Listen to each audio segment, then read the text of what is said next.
नमस्कार, cooking with माय चॅनलमध्ये स्वागत आहे तुमचं. तर आज मी तुम्हाला घरच्या घरी अगदी होममेड पास्ता रेसिपी करून दाखवणार आहे आणि तीही एकदम हेल्दी रेसिपी आहे. गव्हाच्या पिठापासून बनवलेली आहे. तर आता ती कशी केली दाखवते तुम्हाला बघा. तर त्यासाठी मी घरी दळलेलं चपातीसाठी 1 कप पीठ घेतलेलं आहे, चाळून घेतलेलं आहे. त्यामध्ये एक अर्धा टीस्पून मीठ घालून घेते मी आणि मिक्स करून घेते.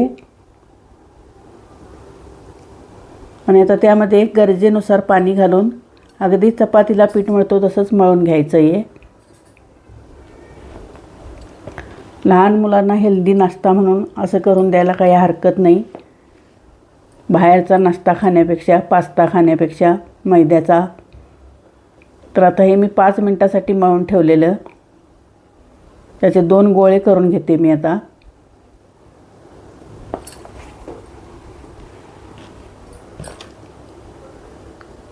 आणि आता त्याचे मी रोल बनवून घेते. अगदी छोटे छोटे गोळे करावे लागतात याला, जास्त मोठे नाही, एकदम छोटे गोळे करावे लागतात.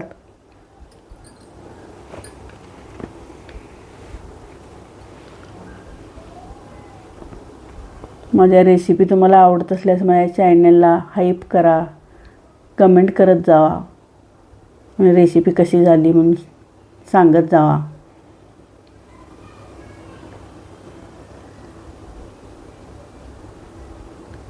हे बघा, ह्या पद्धतीने मी अगदी छोटे छोटे गोळे करून घेत आहे.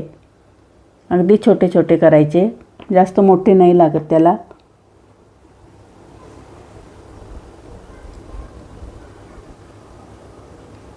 तर हे झालेले आहेत गोळे करून. आता ह्याच्यासाठी मी काटा चमचा वापरणार आहे. अगदी सोपी रेसिपी आहे ही. हे बघा, काटा चमच्यानं कसं करून घ्यायचं बघू शकता तुम्ही. ह्या पद्धतीने करायचं.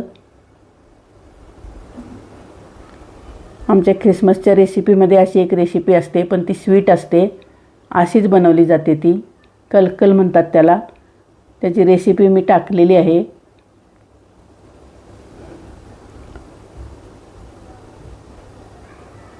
अगदी झटपट होते, पटपट होतं आहे.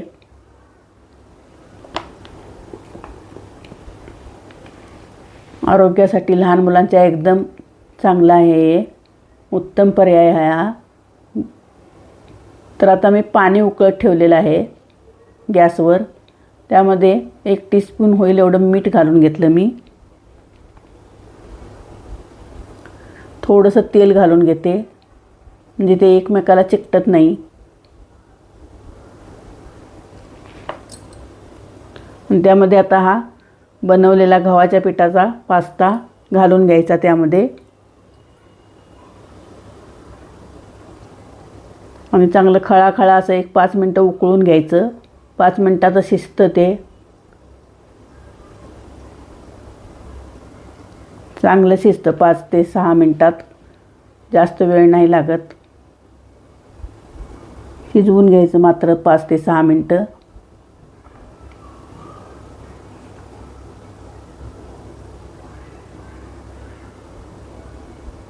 चांगलं उकळत आहे ते. चांगली उकळी फुटलेली आहे त्याला.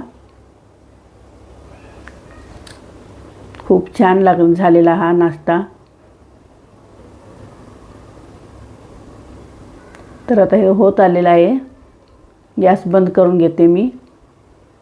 आणि आता मी एका चाळणीवर ठेवून गाळून घेते. आणि त्याच्यावर थोडंसं मी गार पाणी घालून घेते म्हणजे ते एकमेकाला चिकटत नाही आणि त्याची कुकिंग प्रोसेस बंद होते. आणि हे पाणी टाकायचं नाही, पुढं त्याचा वापर होणार आहे आपल्या रेसिपीमध्ये.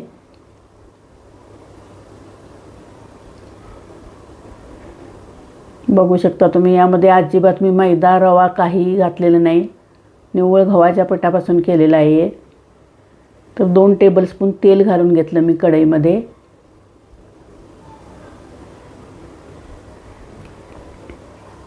त्यामध्ये मी 1 टीस्पून जिरं घालून घेतलं.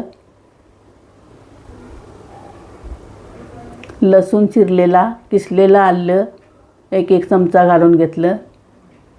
हे चांगलं फोडणीमध्ये भाजून घ्यायचं चांगलं.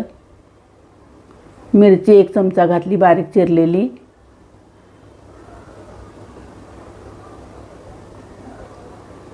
कच्चा स्वाद गेला पाहिजे त्याचा, लसूणचा, आल्याचा. थोडासा बारीक चिरलेला कढीपत्ता पण टाकला मी त्यामध्ये. आणि आता 1 कांदा मीडियम चिरून घेतलेला मी, तो पण टाकला बारीक चिरलेला. कांदा पण चांगला फ्राय करून घ्यायचा. आणि 1 बारीक चिरलेला टोमॅटो घातला मी. त्यामध्ये आता थोडंसं मीठ घातलं मी. चवीप्रमाणे मीठ घालायचं. अगोदर आपण पास्त्याला घातलेलं आहे मीठ, आणि तेच पाणी आम्ही ह्यात वापरणार आहे. टोमॅटो घातल्यानंतर थोडंसं मीठ घातलं की टोमॅटो मऊ पडतो. थोडीशी शिमला मिरची घालून घेतली 1-2 टेबलस्पून. तुम्ही यामध्ये अजून भाज्या ॲड करू शकता. हिरवे वाटाणे घातले 3 टेबलस्पून. यामध्ये अजून गाजर, बीन्स अशा भाज्या घालू शकता तुम्ही अजून.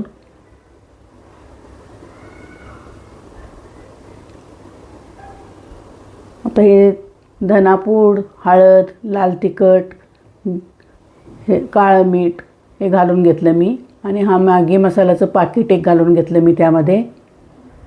आता हे त्यामध्ये चांगलं परतून घ्यायचं मसाले. तुम्हाला मॅगी मसाला नको असेल तर तुम्ही गरम मसाला आपल्या घरी तयार केलेला घालू शकता. आणि थोडीशी आमचूर पावडर, चाट मसाला घालू शकता तुम्ही. आमचूर पावडर यात घातलेलीच आहे. आणि आता ते गाळून काढलेलं पाणी तेच मी ह्यात ओतलं. आपल्याला जेवढं पाहिजे तेवढं ओतून घ्यायचं गरजेप्रमाणे. थोडीशी कोथिंबीर टाकली, चांगली टेस्ट येते तेच पाणी घातल्यामुळं. आणि थोडंसं असं दाटसरपणा पण येतो त्याला. आता आपला पास्ता शिजलेला आहे. मसाले सगळे भाजून आता पाण्यामध्ये उकळत आहेत. आता त्यामध्ये आता परत हा पास्ता घालून घ्यायचा. आता जास्त वेळ शिजवायची काय ह्याला गरज नाही. 1-2-3 मिनटातच तयार होतो हा.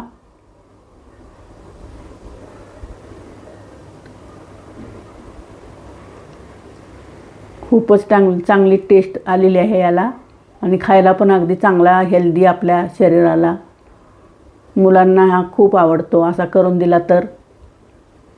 बघू शकता तुम्ही कसा झालेला आहे पास्ता.